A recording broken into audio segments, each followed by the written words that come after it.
Onam exam കഴിഞ്ഞ് ഇപ്പൊ നമുക്ക് ആൻസർ ഷീറ്റ് ഒക്കെ കിട്ടി തുടങ്ങേണ്ട ഒരു സമയമായി. ഒരു കാര്യം നിങ്ങൾ മനസ്സിലായിട്ടുണ്ടാവും, ഇംഗ്ലീഷ് നമ്മൾ ഇതുവരെ പഠിച്ച പോലെ തന്നെ അങ്ങനെ കണ്ടിന്യൂ ചെയ്ത് പോവാണെന്നുണ്ടെങ്കിൽ ഇപ്രാവശ്യം ഏറ്റവും കൂടുതൽ നമ്മളെ കഷ്ടപ്പെടുത്താൻ പോകുന്ന ഒരു സബ്ജക്റ്റ് ആയിരിക്കും ഇംഗ്ലീഷ്. അതിലൊരു സംശയമാണ്. ഒരുപാട് കുട്ടികൾ നിങ്ങൾ കമ്മ്യൂണിറ്റികളൊക്കെ കണ്ടിട്ടുണ്ടാവും. അതായത് അവർ പ്രതീക്ഷിച്ചതിലധികം മാർക്കൊക്കെ കിട്ടി, എനിക്ക് ഇത്ര മാർക്കുകളൊക്കെ കിട്ടിയെന്ന് പറഞ്ഞിട്ട് അവർ അയച്ചിട്ടുള്ള മെസ്സേജുകളും ഓഡിയോസ് ഒക്കെ നിങ്ങൾ നമ്മുടെ വാട്സപ്പ് കമ്മ്യൂണിറ്റികളിൽ കണ്ടിട്ടുണ്ടാവും. പക്ഷേ ബഹുഭൂരിപക്ഷം കുട്ടികളും അല്ലെങ്കിൽ ഒരു നല്ലൊരു ശതമാനം കുട്ടികളും ഇല്ലേ, ഇംഗ്ലീഷിന്റെ കേസിൽ പറഞ്ഞിട്ടുള്ള ഒരു പ്രശ്നം അല്ലെങ്കിൽ അവരുടെ ഒരു ആവലാതി എന്ന് പറയുന്നത്, സാർ ഞാൻ പഠിച്ചൊക്കെ പോയിട്ടുണ്ടായിരുന്നു, എനിക്ക് ഒരുവിധം എല്ലാ കാര്യങ്ങളും അറിയാറുണ്ടായിരുന്നു, അല്ലെങ്കിൽ ക്വസ്റ്റ്യൻസിന് ആൻസർ ഒക്കെ എൻ്റെ മനസ്സിലുണ്ടായിരുന്നു, പക്ഷെ അതൊന്നും അങ്ങനെ ഉത്തരമാക്കി എഫക്റ്റീവ്ലി എഴുതി തീർക്കാനും പറ്റിയില്ല, സമയവും കിട്ടിയില്ല. അതുപോലെ തന്നെ ക്വസ്റ്റ്യൻ പേപ്പർ കണ്ടപ്പോൾ തന്നെ ഞാൻ ആകെ വെപ്രാളത്തിലായി. അതുപോലെ തന്നെ ഇത് ആൻസർ ഷീറ്റ് കിട്ടിയ സമയത്ത് ഞാൻ പ്രതീക്ഷിച്ചതിലും മാർക്ക് കുറവായിരുന്നു എന്നൊക്കെ പറയുന്നുണ്ട്. സോ ശരിക്കും പറഞ്ഞാൽ ഇംഗ്ലീഷിന്റെ പ്രശ്നം എവിടെയാണ്? ഇംഗ്ലീഷ് സബ്ജക്റ്റിൽ ശരിക്കും പറഞ്ഞാൽ നമ്മുടെ മാർക്ക് കളയുന്നത് എവിടെയാണ് നമുക്ക് തെറ്റിപ്പോകുന്നത് എന്നുള്ളത് നമ്മൾ ഇപ്പോഴേ ആലോചിച്ച് നോക്കണം. അല്ലെങ്കിൽ നിങ്ങളൊന്ന് ആലോചിച്ച് നോക്കിയേ, ഓണം എക്സാമിന് നമുക്കൊരു 4-5 ചാപ്റ്റർ പഠിക്കാനുണ്ടായിരുന്നു. പക്ഷെ ക്രിസ്മസ് എക്സാം ആകുമ്പോഴത്തേക്ക് അത് അതിന്റെ ഡബിൾ ആവും. സോ ഇപ്പോഴുള്ള പ്രശ്നങ്ങൾ നമ്മൾ ഇപ്പോഴേ സോൾവ് ചെയ്തില്ല എന്നുണ്ടെങ്കിലേ ക്രിസ്മസ് എക്സാമിന് അത് ഡബിൾ പ്രശ്നമാവും. സോ നമ്മൾ ഈ ഒരു വീഡിയോയിൽ ചെയ്യാൻ പോകുന്നത് ഇത്രയേ ഉള്ളൂ. നമുക്ക് ഓണം എക്സാം കഴിഞ്ഞ് ക്രിസ്മസ് എക്സാം ആവുമ്പോഴത്തേക്ക് നമുക്ക് ഈ ഒരു പ്രശ്നം പരിഹരിക്കാനുള്ള 5 കിടിലൻ ട്രിക്സുകളാണ് ഞാൻ പറഞ്ഞുതരാൻ വേണ്ടി പോകുന്നത്. സോ ഈ ഒരു വീഡിയോ മുഴുവനായിട്ടും സ്കിപ്പ് ചെയ്യാതെയും കാണാൻ വേണ്ടിയിട്ട് ശ്രദ്ധിക്കാം. ഒന്നാമതായിട്ട് നമുക്ക് തെറ്റിപ്പോയൊരു സാധനം എന്ന് പറയുന്നത്, പലർക്കും, എല്ലാവരുടെ കേസും അല്ല ഞാൻ പറയുന്നത്, പലർക്കും മെയിനായിട്ട് അവർ ചെയ്തൊരു മിസ്റ്റേക്ക് എന്ന് പറയുന്നത് ചാപ്റ്റർ പഠിക്കുന്നതിൻ്റെ രീതിയാണ്. നമ്മളിപ്പോൾ ടെക്സ്റ്റ് ബുക്ക് മാത്രം ഡിപ്പെൻഡ് ചെയ്ത് പഠിക്കുകയാണെങ്കിൽ നിങ്ങൾക്കറിയാലോ അത്യാവശ്യം ലെങ്തി ആയിട്ട് പഠിക്കാനുണ്ട്. അപ്പോൾ ചിലർ മെയിനായിട്ട് ടെക്സ്റ്റ് ബുക്ക് മാത്രമായിരിക്കും ഡിപ്പെൻഡ് ചെയ്തിട്ടുണ്ടാവുക. അതല്ല എന്നുണ്ടെങ്കിൽ ടെക്സ്റ്റ് ബുക്കിനോളം തന്നെ ലെങ്തി ആയിട്ടുള്ള ചില ലൈവുകളായിരിക്കും നിങ്ങൾ കണ്ടിട്ടുണ്ടാവുക. 5-6 മണിക്കൂറൊക്കെ ഉള്ള ലൈവുകളായിരിക്കും ചിലപ്പോൾ നിങ്ങൾ കണ്ടിട്ടുണ്ടാവുക. അതിൻ്റെ ഒരു പ്രശ്നം എവിടെയാ? ഇതിൽ എവിടെയാണ് ഏറ്റവും ഇമ്പോർട്ടൻ്റ് ആയിട്ടുള്ള കാര്യങ്ങൾ എവിടെയാണുള്ളത് നമുക്ക് മനസ്സിലാവില്ല. അതായത് ഓരോ ചാപ്റ്ററിൻ്റെയും എക്സാം പോയിന്റുകളുണ്ട്. ശരിക്കും നമ്മൾ സമ്മറൈസ് ചെയ്യേണ്ടത്, ശരിക്കും നമ്മൾ സമ്മറി കാണേണ്ടതില്ലേ, അല്ലെങ്കിൽ പഠിച്ചു പോകേണ്ട ഒരു ചാപ്റ്ററിന്റെ എക്സാം പോയിന്റുകളാണ്. അപ്പൊ നമ്മൾ ഇനി തൊട്ട് ചെയ്യാൻ വേണ്ടി പോകുന്നത് എല്ലാ ചാപ്റ്ററിന്റെയും എക്സാമിന് ആവശ്യമായിട്ടുള്ള ആറ്റി കുറുക്കി എടുത്തിട്ടുള്ള എക്സാം പോയിന്റുകൾ. അപ്പൊ നമുക്ക് ഒരുപാട് തലേന്ന് തന്നെ അതിന്റെ ഭാരം തന്നെ ഒഴിവാക്കാം. നിങ്ങളൊന്ന് ആലോചിച്ച് നോക്കിയേ, ഈ 6-7 മണിക്കൂറും ലൈവുകൾ കണ്ടിട്ടോ അല്ലെങ്കിൽ ടെക്സ്റ്റ് ബുക്ക് ഇങ്ങനെ നിരത്തി പഠിച്ചിട്ടോ അല്ലേ, അത് ഒരു കാര്യം നമുക്ക് ഉറപ്പാണ്, നമ്മൾ എക്സാം ഹാളിൽ ഇരിക്കുന്ന സമയത്ത് 100% പറയാം, ഇത് അത്രയും നമുക്ക് ഓർത്തു വെക്കാൻ കഴിയില്ല. ഒരു മനുഷ്യനും ഇത് അത്രയും ഓർത്തു വെക്കാൻ കഴിയില്ല. അപ്പൊ നമുക്ക് ഏറ്റവും നല്ലത് ഓർത്തു വെക്കാൻ എളുപ്പമുള്ള എന്നാൽ എക്സാം എന്തായാലും ചോദിക്കുന്ന ഉറപ്പുള്ള എക്സാം പോയിന്റുകൾ പഠിക്കുന്നതാണ് ഏറ്റവും നല്ല സ്ട്രാറ്റജി. ഇനി ഒരുപാട് കുട്ടികൾ പറഞ്ഞിട്ടുള്ള മറ്റൊരു പ്രശ്നമായിരുന്നു ഗ്രാമർ.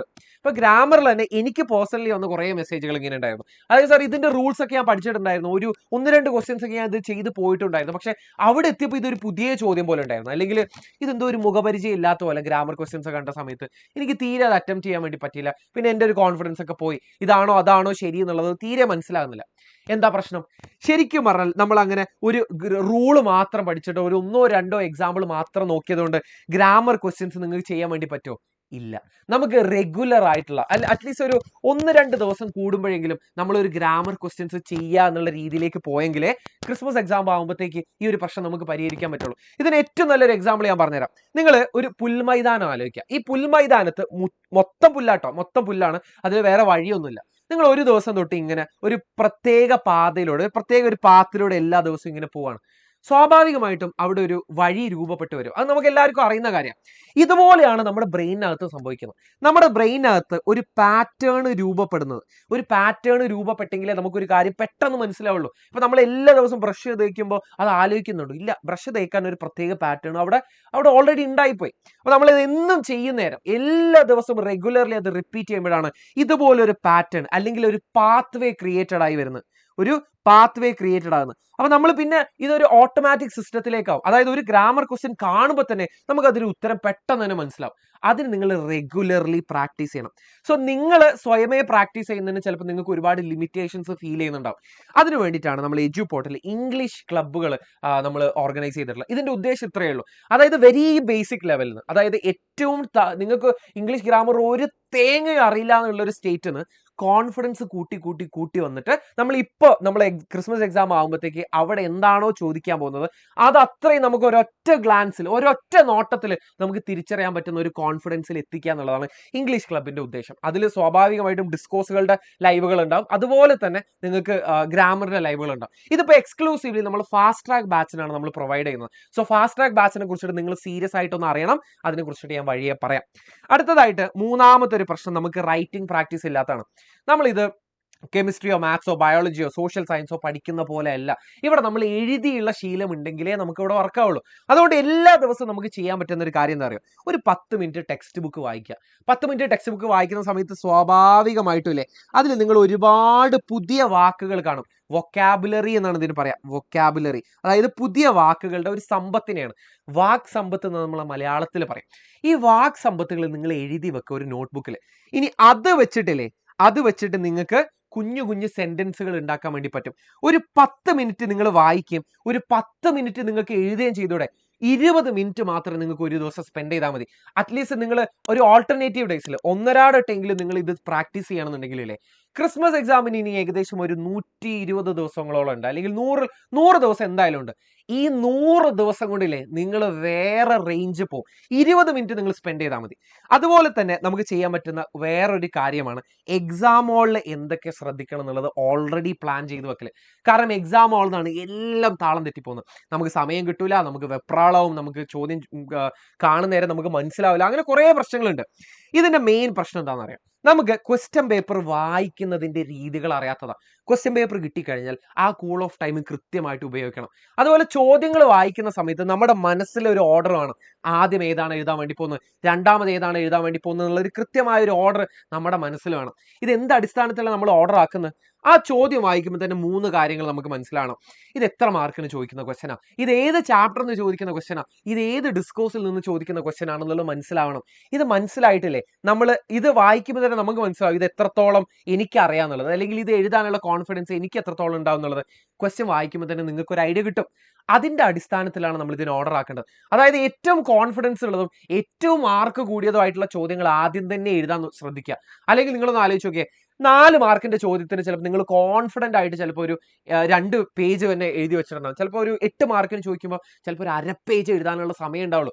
അപ്പൊ ഇത് ബാലൻസ് ചെയ്യണം. എത്ര മാർക്കിന് എത്ര എഴുതണം എന്നുള്ളതൊക്കെ നമ്മൾ അറിഞ്ഞിരിക്കണം. സോ ഇതാണ് എക്സാം ഹോളിലേക്ക് നമുക്ക് ചെയ്യാൻ പറ്റുന്ന കുറേ ഇത് ഞാനൊരു എക്സാമ്പിൾ മാത്രമേ പറഞ്ഞിട്ടുള്ളൂ കേട്ടോ. ഒരുപാട് സ്ട്രാറ്റജികൾ നമ്മൾ ഓണം എക്സാം കഴിഞ്ഞ് ക്രിസ്മസ് എക്സാം ആകുമ്പോഴത്തേക്ക് റെഡിയാക്കി പോകാനുണ്ട്. അതത്രയും നമുക്ക് പ്രത്യേകമായിട്ട് ഡിസ്കസ് ചെയ്യാനുണ്ട്. ഇനി എല്ലാവർക്കും ചെയ്യാൻ പറ്റുന്ന 5ാമതായിട്ടുള്ള ഒരു ട്രിക്ക് എന്ന് പറയുന്നത് എന്താണെന്നറിയാം? 5ാമത്തെ ട്രിക്ക് എന്ന് പറയുന്നത് ഇംഗ്ലീഷിൽ ചിന്തിക്കുക എന്നുള്ളതാണ്. നോർമലായിട്ട് നിങ്ങളൊന്ന് ആലോചിച്ച് നോക്കിയേ, നമ്മൾ മലയാളത്തിലാണ് ചിന്തിക്കുന്നത്. തിങ്കിങ് ലാംഗ്വേജസ് മലയാളത്തിലാണ് നമ്മൾ എല്ലാ കാര്യങ്ങളും ആലോചിക്കുന്നത്. സോ ഇത് ആലോചിക്കുന്ന സമയത്ത് ഇപ്പോൾ നിങ്ങൾ എക്സാം ഹാളിൽ ഇരിക്കുന്ന സമയത്ത് മലയാളത്തിൽ ചിലപ്പോൾ നിങ്ങളുടെ മനസ്സിൽ ഉത്തരം ഉണ്ടാവും.